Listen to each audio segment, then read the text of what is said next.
How's everything? Good. And man, it's an absolute pleasure to have you on Blood, Sweat and Metal too. Oh, thank you so much, man. It's just great, man. I can't believe we're finally coming down, Yeah. coming down to Australia and New Zealand, man. I can't wait. Yeah, and it's been a bit between drinks since you've been starting your career. I mean, the thing is, you've been busting on the metal scene since 1986, but when you look back at it now, 1986 looks like it was yesterday because the years have basically passed so quickly that Yeah. anything that happened in the 80s seems like it was yesterday.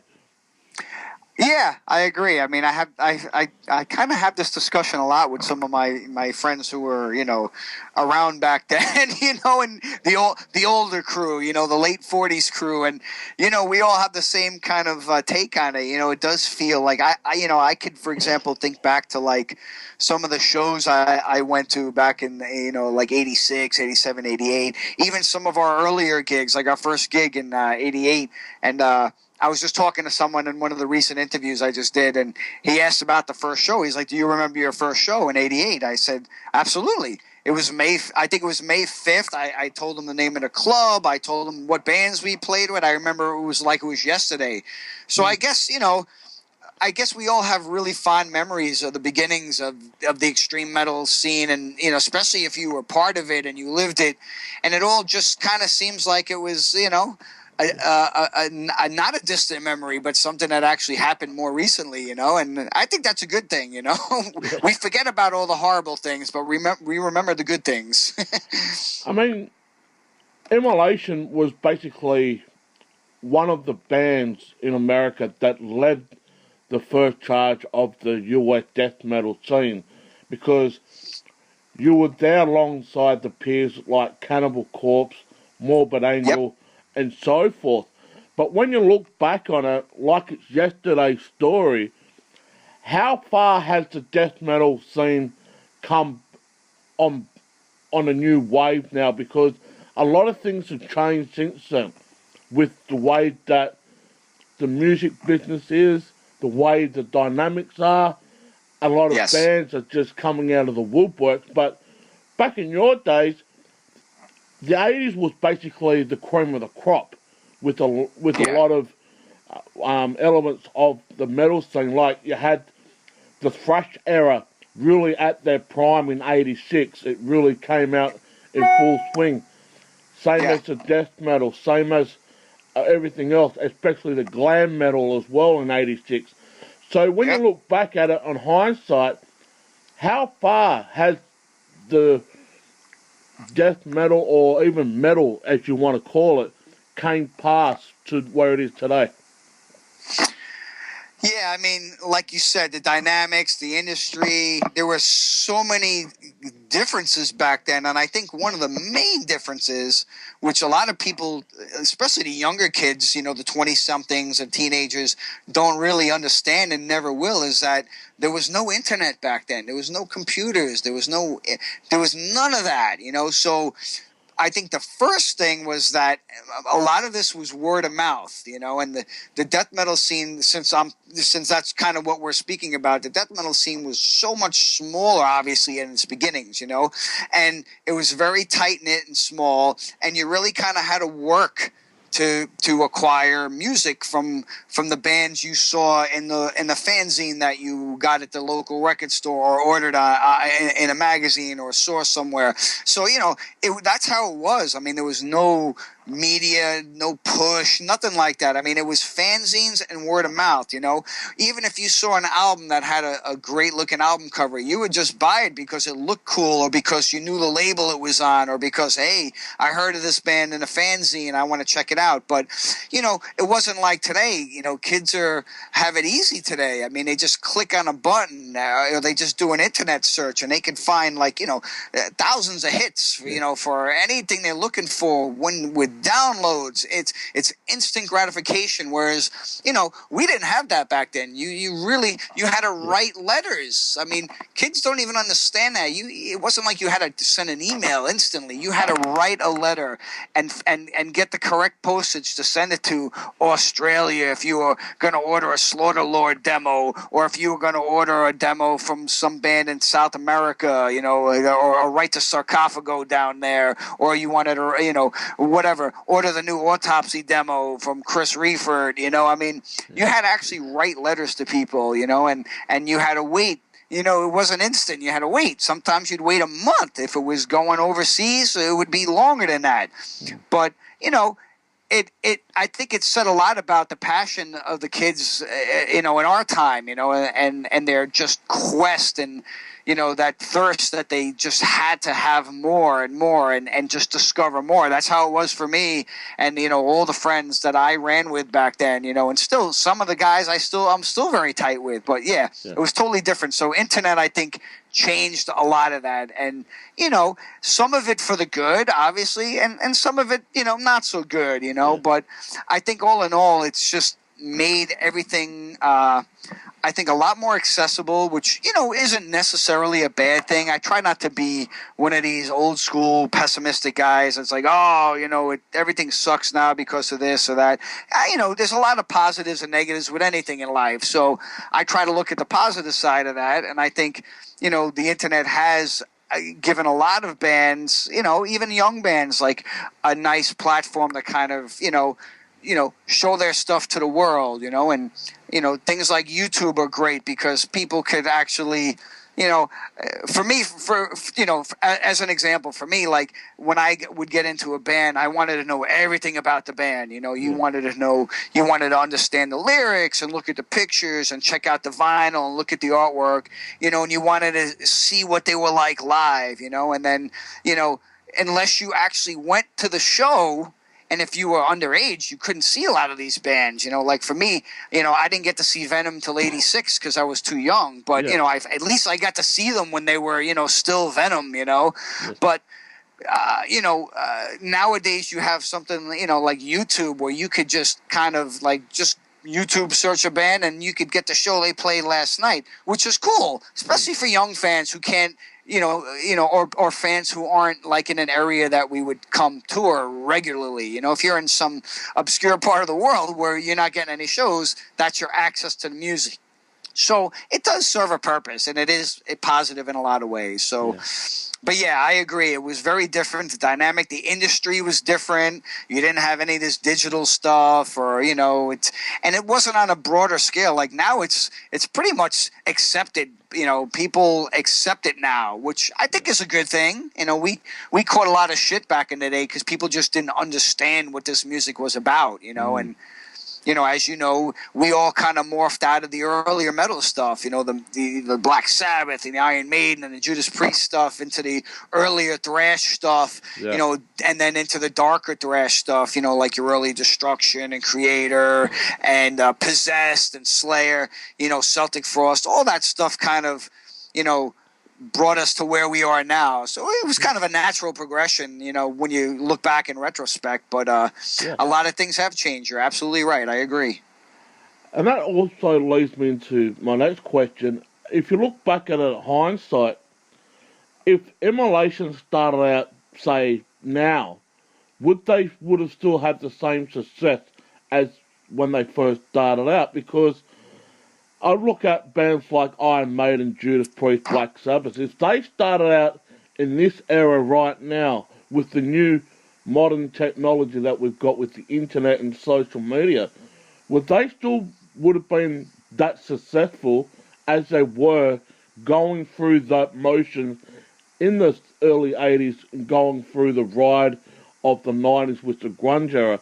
Because the question I always ask myself is, did the video really kill the radio star? Because everybody wanted to see what the band looked like. If they were too young to go to a concert, the next best thing was to see video clips of what the band looked like. So I keep on asking myself, did the video really kill the radio star? You know what I mean? Because Yeah. that's where the success really came from with a lot of the band, was through the video clips. Yeah, I mean, to some extent. I mean, I know Maiden had because we were just talking. You mentioned Maiden and Priest, and they all had videos back in the early days.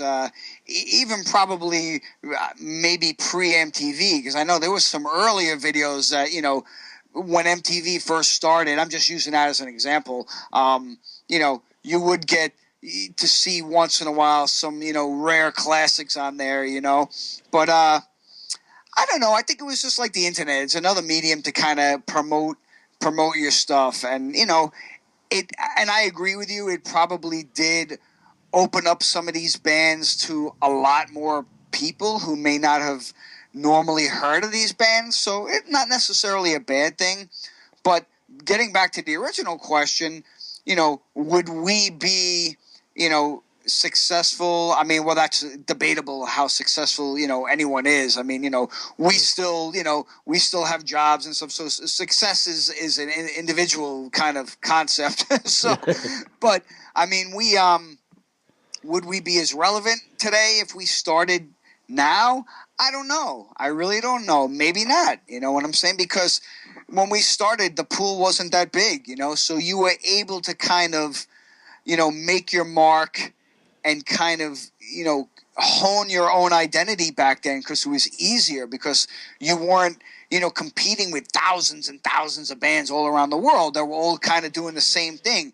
Each band was unique back then because there weren't a ton of bands, and everybody was kind of feeling their way and kind of trying to lay the groundwork for a new genre which really never existed until it started back in the 80s. So yeah, I mean, it's very hard to say. I don't think we can have an answer for that. I mean, Yeah. Me personally, I don't think we would stand out as much now, or maybe we would, but I think the fact that we started when we did and laid the groundwork and kind of stayed consistent kept us, I think, relevant to so many people for that long. Mm. And I think the same goes for Maiden. You know what I'm saying? Yeah. And also you would change the whole dynamic of the band. If we jumped into the scene now, it would be completely different for a lot of the reasons you mentioned, because you have the internet, you have, better recording technology, you have, the video medium. So you have a lot of these things to assist you. Whereas back then, a lot of it was DIY, man. It was do it yourself. You were recording demo tapes in your bedroom, and making the covers yourself and cutting them out and sending them in the mail. So the whole dynamic is different. Like you mentioned earlier, that dynamic is very important, And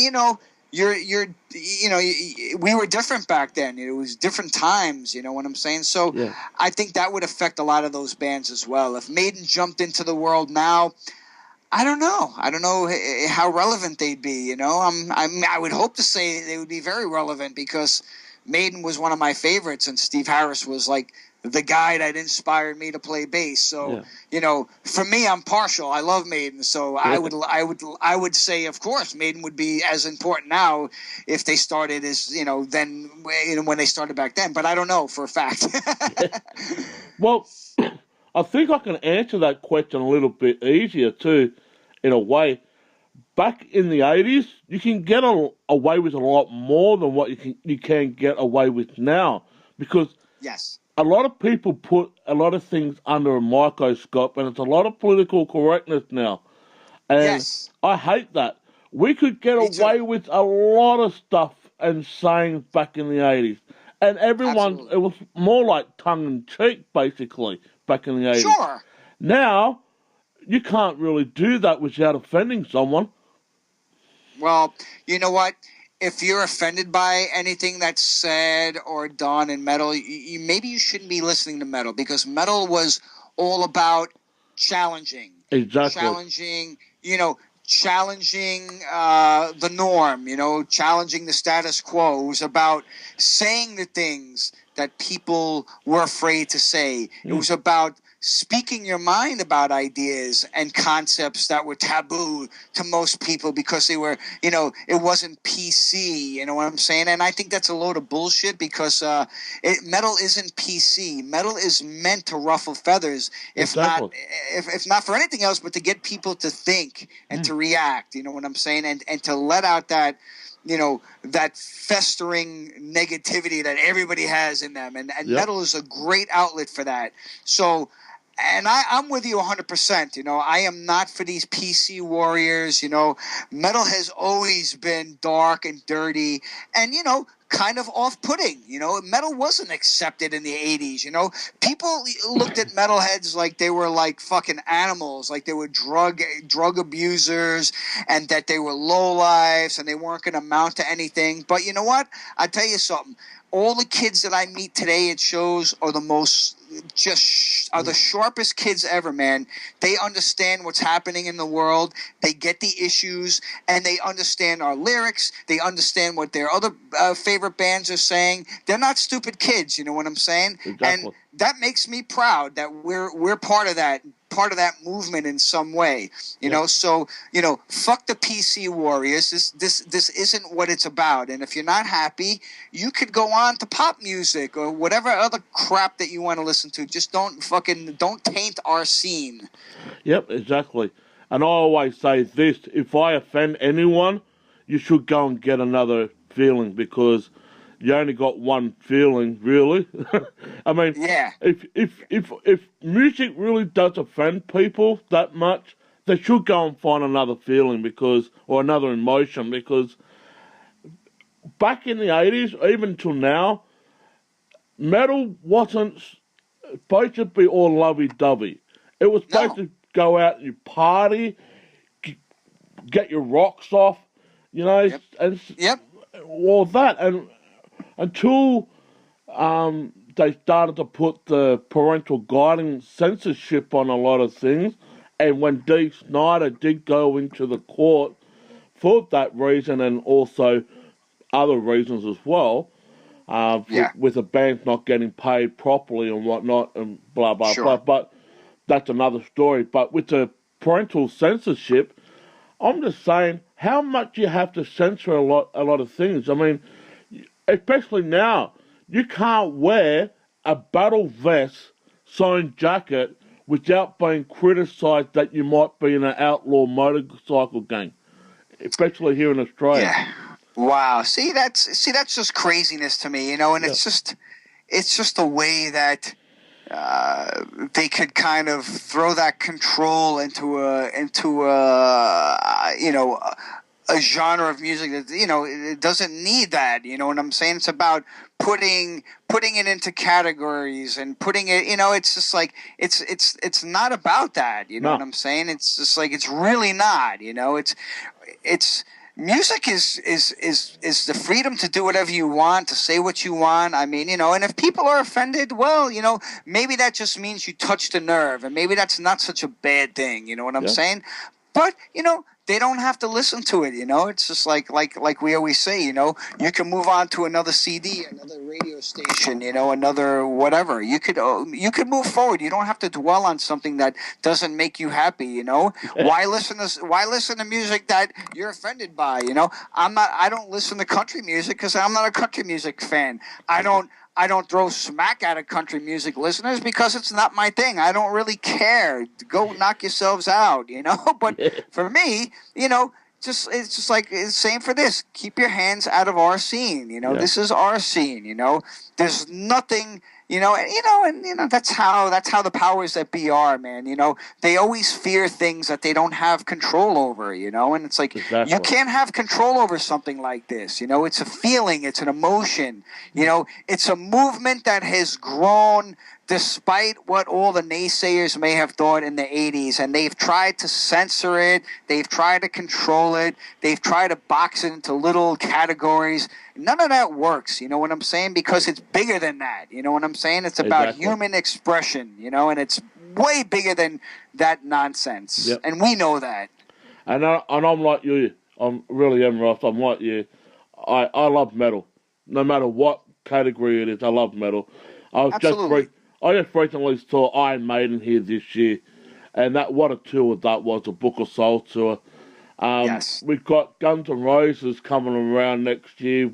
A little Nice. mini reunion tour, but hey, I'm looking forward to that. But the thing is, we just had a local metal festival this past weekend called New Dead, and it mainly features our community based local talent right across Australia, an Nice. all-day metal festival, and it's an all-age gig, so we can get the younger generation to come in and just let their hair down. You know, you don't Yeah. need the drugs or violence on that, but the thing is, this is just a whole community rallying together to celebrate the local talent and just have a ball. You know, Absolutely. everyone just look after each other, and it was a really great day, and it was a really packed day as well. It really was. And it's great because I think you nailed it when you just said community, and that's what it's like, man. When I go to shows, I live close to New York City, so when I go to shows, whether I go with, our guitarist Bob or if I go by myself, I don't care because when I get to the show, I'm home. Yep. I know so many people there. There's newer kids there who I get to meet. There's older people there like me who from the old days, But you feel like you belong to something bigger than yourself. And you're right, it is a community. And I love to see the younger kids. I mean, now we're at the age where, like, we see our fans bringing their teenage kids to see us who are fans. And I think that's the greatest thing. There's no negativity in this scene, man, and that's what people don't understand. There's always this misconception that, I got friends, who were like, oh, I'd love to see you guys, but I don't know, man, those metal shows are crazy. And I said, dude, I don't know what you expect to find when you come to a metal show, but it's not going to be anything that you think. Yeah. And when they come and they experience it and they say, wow, these are the nicest bunch of people I've ever been at a show with. They're so respectful and they're happy, they're positive, nobody's fighting, everybody's drinking and enjoying the music and they're into the music. I said, yeah. I said, what did you expect to see? I mean, you know what I'm saying? And it's so silly that today in 2016, people still have reservations about the metal scene, and it's not like that, man. And I think at least now the fact that it's more open to so many people see that, and get real quick, getting back to Maiden, we just did Walk-In a couple of weeks ago, and we got to see Maiden. That was probably maybe my 15th time seeing Maiden. My first time was on the Power Slave tour, but they were phenomenal, dude. I agree. Great set. They killed it. They sounded amazing, man. Love them. Love that band, And there was a lot of young people there, too. So that was very cool to see, too. Yeah. I mean, this has been an awesome interview. This went on its own pathway, own journey. But I need to bring it back just a little touch because you are coming to Australia next week for 4 dates. Unfortunately, you're not coming to Adelaide, but Perth, Melbourne, Sydney, and Brisbane do get to witness the great band Immolation as well, off the back of the latest release, Kingdom of Conspiracy, which, in my opinion, is stronger than ever. It's probably the fastest and most menacing offering the band has ever released.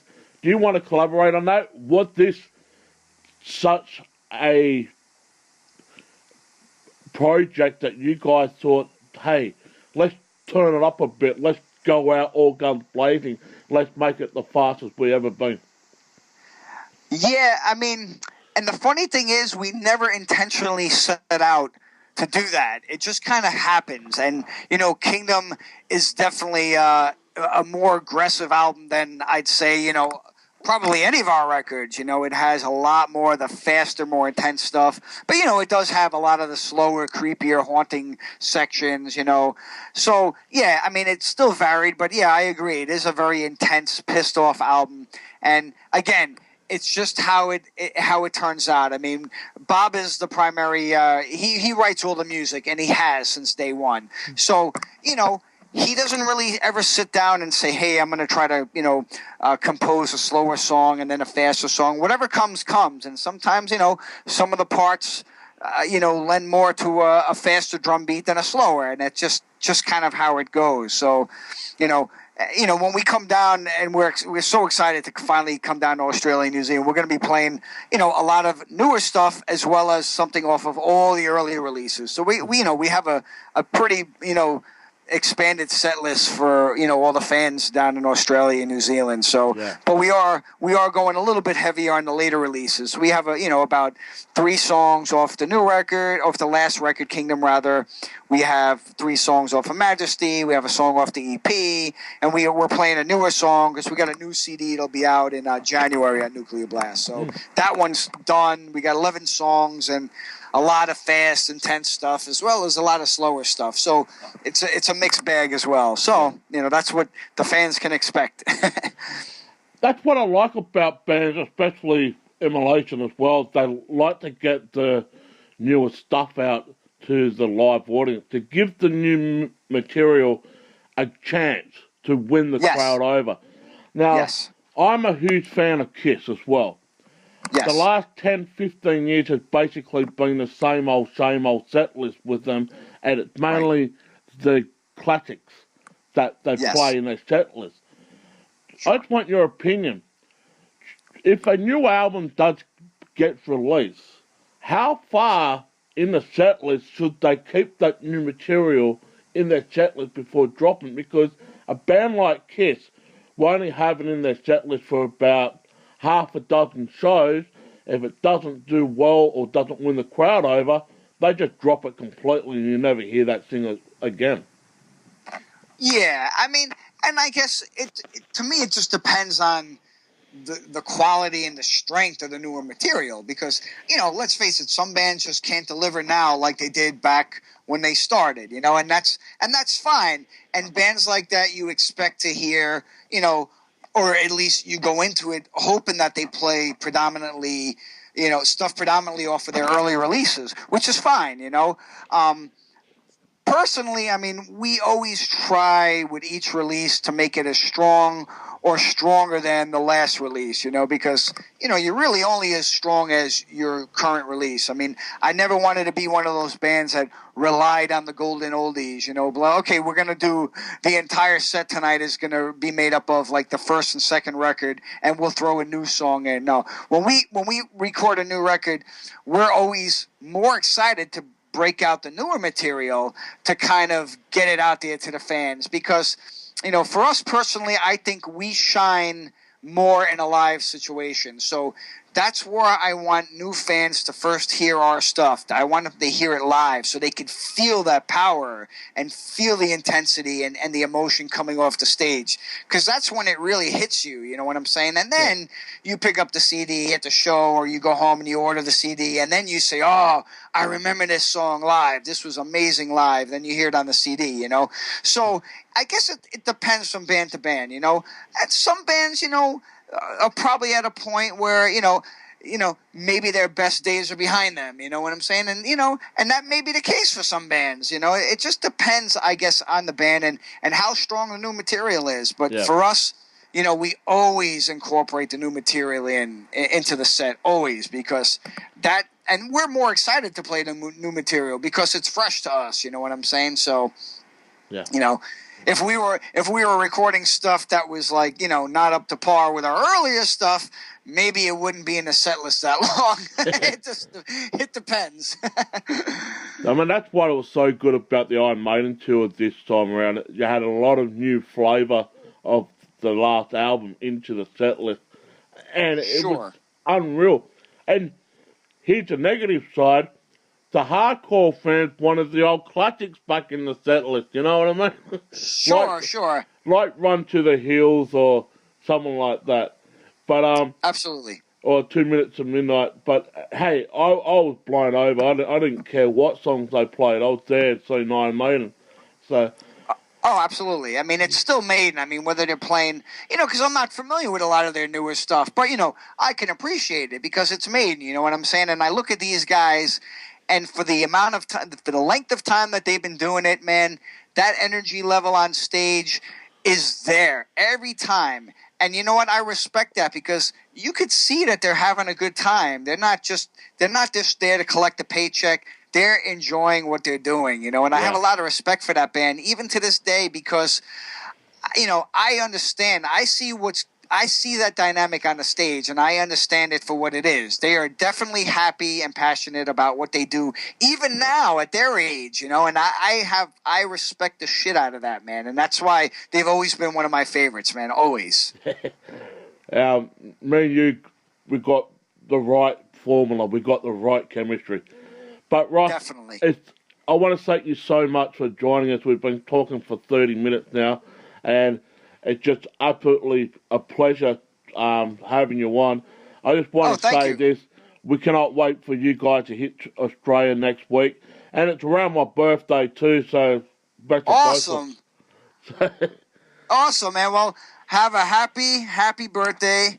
And it was great talking. This was actually one of my favorite interviews so far, just because we just kind of went for it. It wasn't, you know, we just kind of talked about, you know, the early days and modern times and kind of how all that gels together. It was a really cool interview, man. Thank you. Thank you so much. And we look forward to seeing you down under very shortly. Same here, brother. And I'll see you guys soon. Looking forward to it. No worries, man. Take care. Thanks. Bye-bye. Bye.